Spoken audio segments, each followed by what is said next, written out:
Hi everyone, welcome back to my channel. Thank you for tuning in. I hope you like my content. Make sure you like, you comment, and you subscribe. All right, singamoshi isikhathi. Let's get straight into our personal reading. So, ni checkela usisi la izinto zakhe. Uthi-ke kuloku kwahamba uma wakhe emhlabeni izinto zakhe nje azimlungeli azihambi kahle. So izinto zasisi mangabe ngiyibheka uwumuntu esiyaye sithi-ke wenze kahle yonke into yakhe because wagraduate kahle, washada wagana, wathola umntanakhe eseganile uhleli kwakhe but nje izinto ayihambi kahle ngapha kwezezimali. So ngithi-ke ake si-check ukuthi yini into eseyimoshe kangaka financially for yena nje kule minyaka lena. Angifuni ukuthi-ke ngikuphine too much on ukuthi-ke kuloku kwashona umama. Let's just check holistically ukuthi kwenzakalani empilweni yakhe. Alright, so mangabe ngibheka-ke izinto zakhe based off of i-chart yakhe, kuvela ukuthi umama ube yi-spiritual protection, so ube yihawu lakhe emvikela ey'ntweni ey'ningi. So ukuhamba kwakhe emhlabeni, it's like leyo protection ya-withdraweka because umama obe in alignment with amakhehla nezalukazi. So umama obe understanda kakhulu izinto zikamoya. So uthe yena mayehamba emhlabeni, kusho ukuthi angazi noma mhlawumbe ubengayindluliselanga kubo ukuthi abafundise ukuthi baxhumana kanjani nanokuthi izinto zabo ziqondane nalaba abahamba nabo nalaba ababangamele. Bathi-ke amakhehla nezalukazi zafike za-withdrawa iy'busiso zabo ngoba zithi sidinga wena ukuthi uzame ukuthi u-align-e nathi izinto zakho zihambe kahle, ukwazi ukuthi-ke uxhumane nathi, ukwazi ukuthi usenzele esikucelayo nathi ukuze sizokwazi ukuthi sivulele iy'busiso zakho. So singasho ukuthi usisi is in a process of i-conscious noma i-spiritual initiation. Yiyo vele indlela esindlula kuyo sonke before singaze sikwazi ukuthi-ke sixhumane namakhehla noma nezalukazi, sikwazi ukuthi kube khona izinto esiyicelayo noma kube khona esikureceivayo from bona. So manje indaba isekutheni unoSaturn unoPluto in her 4th house. USaturn uyikarma, uPluto uyi-death and ukurebuilda, i-rebirth. So njengoba kuvele lapha ku-4th house, i-4th house iwumsamo, iyikhaya, iwumndeni, iyi-relationship nomama and futhi-ke iyi-emotional foundation. So kusho ukuthi kunezinto ukuhamba kwamama emhlabeni singasho ukuthi-ke kuyi-death and then i-rebirth ukuthi abe ne-personal connection to umsamo, abe ne-personal connection to ama-spiritual guides akhe without umama being a middleman. But enye into evelayo la ukuthi kuney'kweletu-ke zasemsamo, uwumuntu okhethiwe ukuthi akazokwenza i-karmic clean up. So ekhaya kunezinto ekufanele zilungiswe, izinto ekufanele zilungiswe emsamo. Remember phela ukuthi-ke abazali nabo they are not perfect. In order for ukuthi-ke ezinye izinto zenzeke ekhaya noma kube khona izinto abakuvulela zona ezingane yabo, kuba khona nabo izinto sometimes abayithola sebezenza out of i-desperation noma out of ukuthi no, ngiyayenza lento because ngiyazi ukuthi-ke ngilungisela umntanami. Uthole ukuthi leyo nto leyo ayihambiselani kahle kahle ne-life purpose yalo mntwana lona, ayihambiselani nezinto abelwe zona lo mntwana lona emsamo. So kufanele kube ne-realignment ukuthi even though umzali ebebona ukuthi yena uprefer ukuthi impilo yengane ishone lena, but uma ngabe ilo mphefumulo wale ngane uzela ukuthi-ke izophila impilo eshona le, then yiyo i-realignment ekufanele ukuthi mayenzeke. Okay, and with uNorth Node showing up in her 9th house, uNorth Node usitshengisa lapho esi-underdeveloped khona, usitshengisa lapho ekufanele sifocuse khona. That's why esikhathini esiningi ayaye akhoze ukuthi mawube ne-obsession in this area lapho asuke evele khona. So i-9th house is i-house of your personal belief, i-house of i-higher learning, i-house of ama-philosophies, travel, yabona nje izinto ezikanjalo. So ukuthi indlela indlela obuka ngayo umhlaba, so noma indlela obuka ngayo impilo, izinto oyi-understandayo about impilo. So njengoba uNorth Node wakhe elana, it's about time ukuthi manje aphume from izinto abeyikholwa, ezinye izinto mhlampe umama ayemfundise zona esesemncane. Sekufanele afome manje ama-more personalized belief systems azomsiza based off of i-experience yakhe, based off of i-connection yakhe nomsamo, based off of i-connection yakhe with the divine.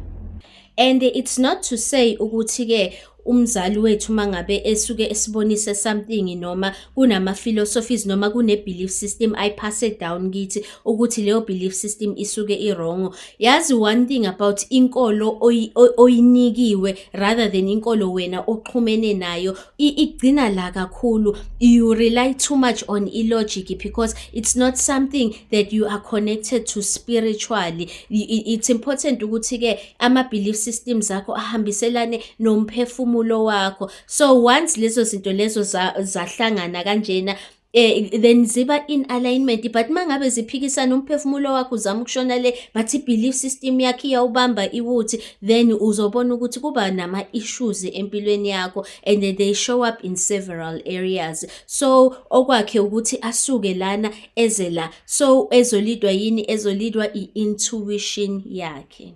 Okay, mangabe sibheka-ke ukuthi-ke in terms of izinto zikasisi udominator yini kakhulu, because esikhathini esiningi it's either udominator izalukazi noma udominator amakhehla. So in her case udominator izalukazi. Izalukazi yizo lezi ezi-in charge of her spiritual court. So yizo-ke ezithatha ini i-judgment ngempilo yakhe. So uma sibheka ku-astrology, her moon is in conjunction with Mars, and as well as uNeptune uvela laphayana in the 4th house.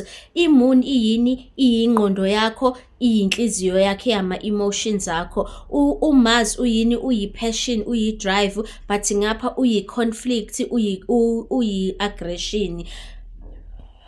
uNeptune uyini? uNeptune in astrology usibonisa iplanet of the ancestors. So sibonisa kahle kahle izinto ezenzakala spiritually empilweni yakho, but ngapha usitshela about i-confusion, usitshela about ama-illusions uma ngabe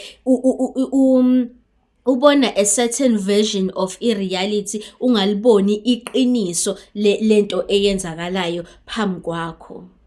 So izalukazi-ke zipointa out to ama-raw emotions. Izalukazi zipointa out to i-grief. Kusho ukuthi awukakaqedi ukuzila. Maybe uzilela umama, uzilela indlela impilo yakhe ehamba ngakhona, uzilela amaphupho akho angafezeki, uwe ozaziyo ukuthi kahle kahle uzilelani. So bathi-ke and kuvela futhi ne-chaos domestic in your domestic life. So impilo yakho oyiphila ekhaya kusho ukuthi there is chaos le, but ilungisa lezi zinto lezi, deal with inhliziyo yakho, face izinto ezisenhliziyweni yakho. Once you've cleared out onke lama emotions lawa abhlungu owastorile enhliziyweni yakho, ilapho nabo abazokhulula khona umnotho.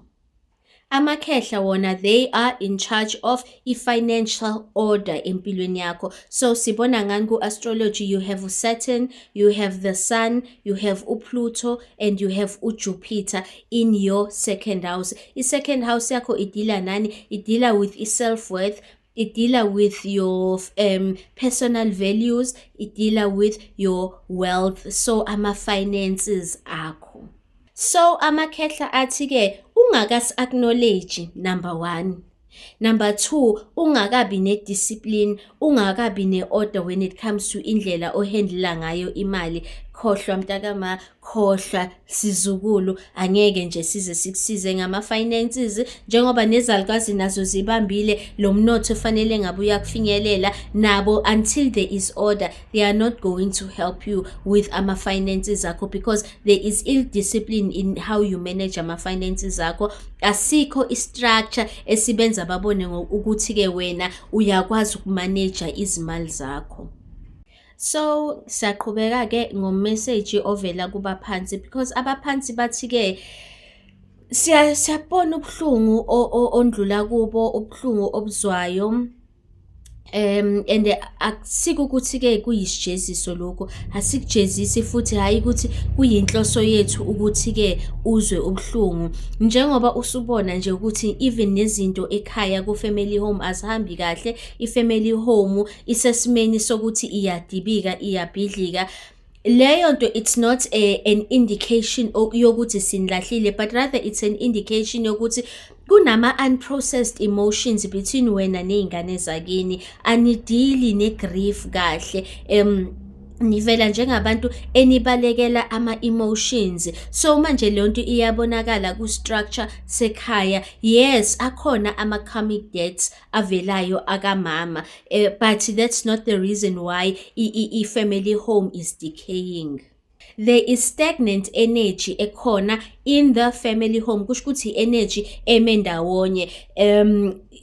Aniwenzi ama-rituals, anicleanse ikhaya, kusho ukuthi ikhaya aliklinwa, ikhaya nje lihlale line-dust, ikhaya elingcolayo, ikhaya elikhula utshani, liyi-indication yokuthi-ke kusuke kume ndawonye izinto in that home. Ukunganakekeleki kwento, whether ukunganakekeleki komuntu, ama-finances or ikhaya, the type of energy esuke ikhona lapho, ukubona nje nge-state of whatever vessel esuke ikhona, esuke siyibhekile esikhuluma ngayo. So lento ihambe ifike ishaye even i-communication between wena ney'ngane zakini, kusho ukuthi even i-communication between nina ayikho right, because anikwazi ukuthi nifike esivumelweneni sokuthi kune-issue lana, let's process lama-emotions, asidileni ne-grief, asihambeni siyolungisa izinto ekhaya, bese siyabona ukuthi sihlanganisa kanjani amandla ukuze sigcine ikhaya lisesimeni esikahle. Ezinye izinto ziya-understandeka why you guys are feeling overwhelmed, why wena specifically ofila overwhelmed.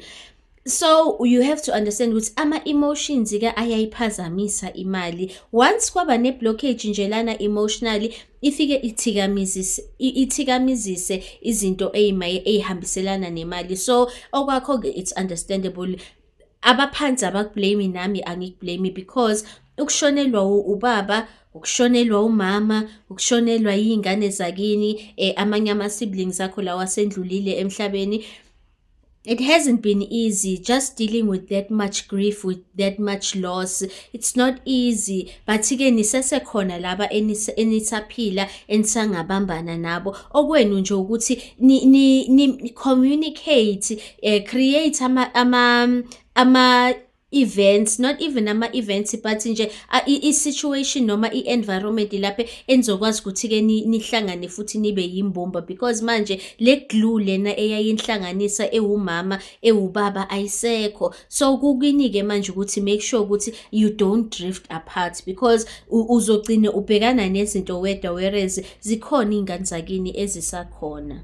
Kodwa bayavela-ke abazali bakho la bayaphakama bathi, yes, ubhekane nobunzima, yes, u-overwhelmed, yes, isimo osibhekile khona manje la phambi kwakho asibukeki sisihle, kodwa iy'busiso zakho zisesekhona, i-protection yethu phezu kwey'mpilo zenu isesekhona. So it's important ukuthi ma wenza izinto, when you are moving forward, ucinga ama-solutions, ungakukhohlwa lokho ukuthi they are still there, they are still showing up for you. Okwakho nje ukuthi nawe play your part, at least manje usune-direction ngokuthi fanele wenze njani.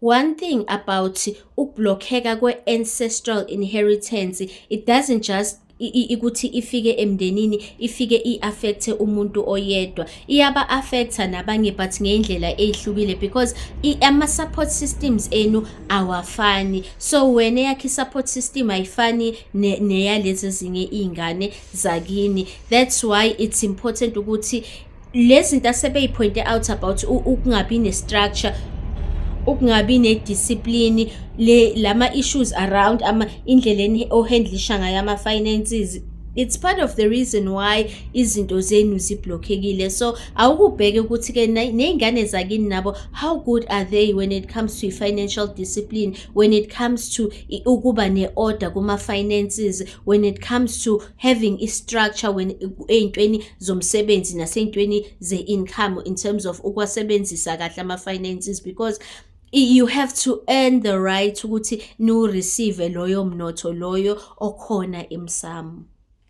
So mangabe ngiqhubeka-ke ngibheka into zakho, kuyavela ukuthi wena uyi-star seed but unama-water child elements. So ukusho ukuthi uyawasebenzisa amanzi ukuthi uconnecte with izalikazi, just nje ukuthi wenze whatever water rituals bezokwazi ukuthi bakhulule izinto zakho ey'mayelane nama-finances or umnotho wakho.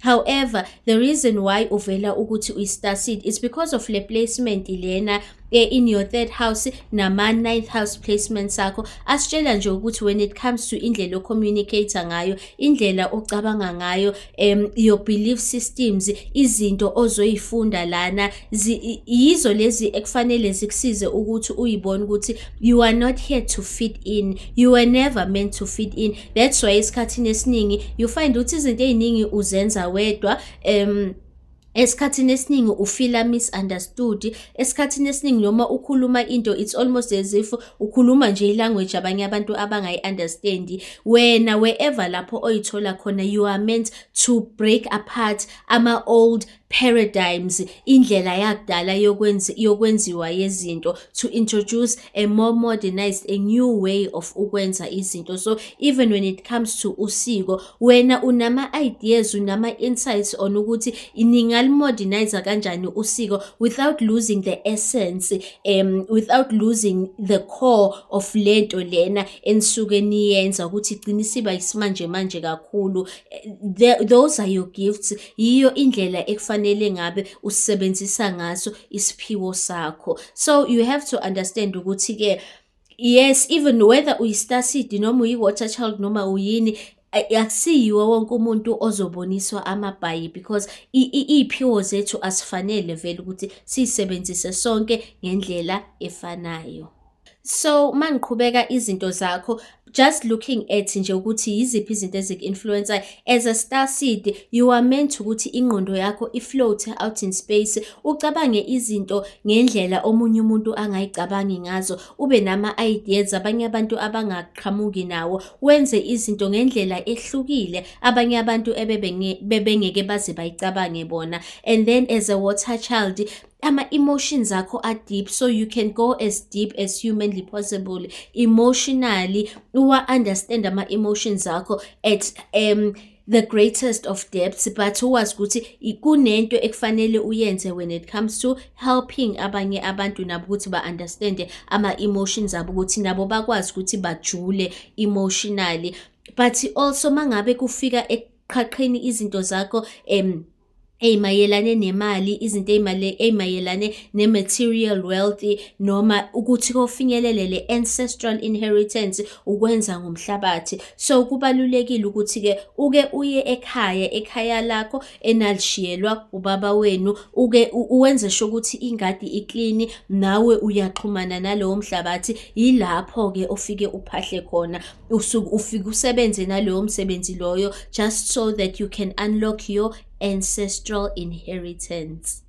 Wena-ke uphiwe, you have lokho esikubiza ngokuthi it's the gift of alchemy. Kusho ukuthi unekhono lokuthatha noma ngabe isimo esinjani obhekane naso, noma ngabe ama-emotions abuhlungu kanjani noma ajule kangakanani, uwathathe uwaphendule into oyidingayo, futhi ozoyisebenzisa ukuthi uyise impilo yakho phambili. So njengoba ubona ngazathi izinto zimi ndawonye, izinto ayilungi, financial izinto ayihambi kahle, it's because awusebenzisi isiphiwo sakho sokuthi ubheke lesimo okuso, ubheke lokhu esikufundisa kona, bese uyakuthatha uyakusebenzisa ukuthi wenzeni, uqhaqhe izinto zakho. So that's why uze kimi ukuthi sizoku-unlocka futhi sizoku-unpacka together. Alright, so manje sesizongena emakhadini just ukuthi-ke sithole ama-messages from iy'ngilosi as well as ama-goddesses.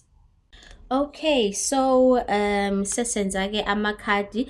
We have started with Lena, African Goddess Rising, the oracle cards. I love oracle cards, in case you haven't noticed already. So bese ngishaflile-ke just for the sake of ukuseva isikhathi. And then ikhadi lethu lokuqala eliphumile is u-Iset. U-Iset uthi surrender. So ake sibhekeni-ke ukuthi imessage ka-Iset ithini kithi. Iset udila with ihlane, udila with the bush, uyi-goddess yase-Egypt.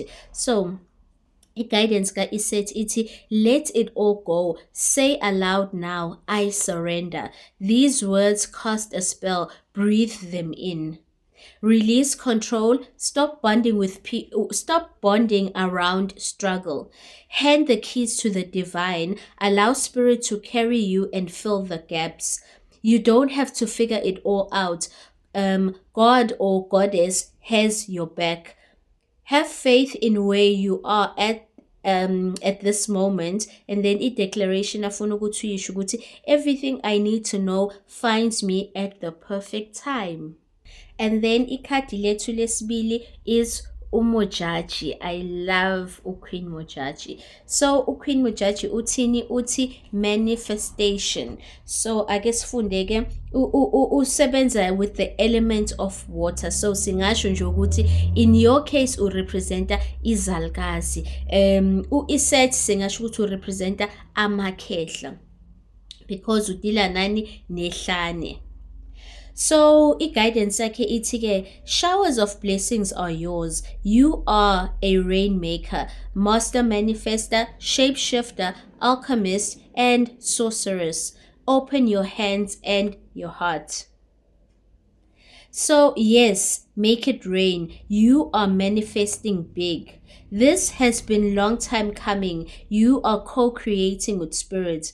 Match the energetic frequency, the ashe of your desire. You are magnetic and like attracts like. Raise your vibration to align with the sacred. Close your eyes and see your blessings. Feel them in your bones. Ask, believe, act, allow, receive. I-declaration afuna ukuthi uyisho ukuthi divine blessings flow to me easily. Ikhadi lakho lesithathu nali. Usara Lakali, divine lineage. This probably ikhuluma about your starseed lineage. Naye-ke i-element is water. Remember ukuthi-ke i-portal to umkhathi isemanzini. So ungena emanzini uvele emkhathini. Because both are actually amanzi namanzi. So uthini-ke i-guidance yakhe uthi, your ancestors protect the Holy Grail. The Holy Grail is you. Divine ones walk beside and within you. Trust. Your ancestors want to remind you that you are not alone. They are rooting for you. They ask you to honor your spirit guides and call upon the power of the divine. Create or nourish your ancestral altar or shrine. And bury your ancestors. Speak their names. Your divine lineage ancestors may be blood related or culturally or spiritually connected. I-declaration afuna ukuthi uyisho ukuthi I am my sister and my sister is me. Ikhadi lakho lesi-4 is Allah. U-Allah uthini? Uthi grief. So u-Allah usebenzisa ihlane, usebenzisa ibush. Alright, so uthini u-Allah? Uthi give spirit your grief. Bawl it out, wail it out, cry it out, sob, shriek, shed tears, surrender it. You are holding unprocessed grief. You want to skip over it and get back to normal. But grief doesn't go away just because you ignore it. The only way to healing is to walk through it. Losing a loved one is the ultimate heartbreak, but you also experience grief after breakups, job loss, and disappointments. Self-love and self-care are required. For support, be gentle with yourself. Ask for support and be gentle with yourself. I-declaration afuna ukuthi uyisho ukuthi I am supported by my loved ones, those who are seen and those who are unseen. Ikhadi lakho lesi-5 is Nunde. Ununde udila ngani? With the truth. So ake simuzwe ke uNunde ukuthi uthini. Ununde deals with the element of water. So uthini uNunde? Uthi get real. What's your truth? Telling truth matters. Being able to hear the truth matters just as much. Tell the truth. Each person has their own version. Speak yours. Words have impact. Remember that we all have triggers. Think before you speak and listen with compassion. Be gentle and stay calm in truth-telling conversations. I-declaration afuna ukuthi uyisho ukuthi the truth is my friend. And then ikhadi lakho lokugcina lana ku-God, African Goddess Rising is u-Atete. U-Atete uthi worthiness. Are you having issues with your self-worth? So uthini, oh naye udila with the bush. So it's like you are getting messages from amakhehla nezalgazi. Amakhehla ihlane, izalgazi amanzi. So udila ke with the bush. Sorry khala lami liyaluma.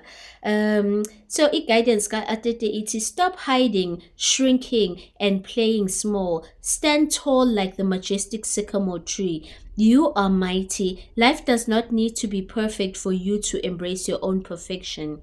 You matter. Worthiness is in your veins. Accept yourself now. Your birth certificate says that we need your overflowing magic, joy, and vulnerability. And most importantly, we need you. You are deserving and worthy. The beautiful parts of you that everyone likes are worth loving. The parts that you or others dislike are worth loving too. Your creator loves you unconditionally. I-declaration afuna ukuthi uyisho ukuthi I matter. Okay, so ake sibheke amakhadi akho akuphumela from this oracle deck, the Angel Therapy Oracle cards. So sengishafulile just for the sake of saving time. So ikhadi lakho lokuqala nali lithi release. Ngazi noma uyalibona yini. Lithi work with Archangel Michael to let go of what no longer serves you or your purpose. So dedela ke zonke lezinto lezi ongasayidingi that are holding you back from izinto ekufanele ngabe uyazenza ngempilo yakho. Ikhadi lakho elesibili eliphumile lithi Earth Angel.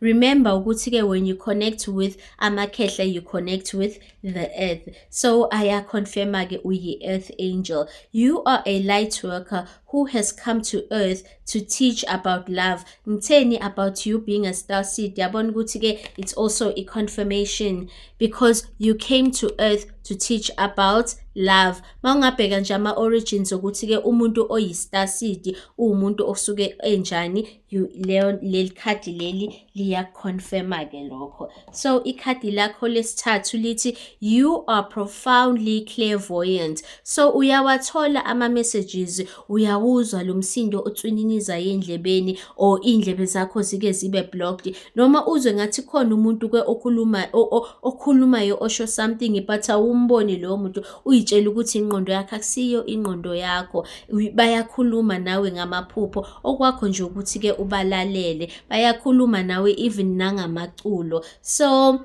trust what you see in your mind's eye as well as with your physical sight. Your spiritual vision helps you with healing, teaching, and guidance.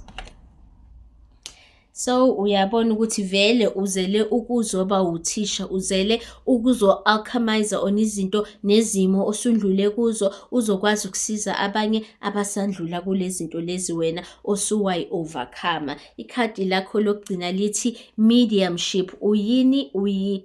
Medium. So lokhu ke usually kuhambiselana nezalgazi. You have the natural ability to connect with departed loved ones. So uma ufisa ukuyikhulumela nomama noma ufisa ukukhuluma nobaba, understand ukuthi awuyidingi i-middleman, wena unayo i-ability yokuthi ucommunicate nabo.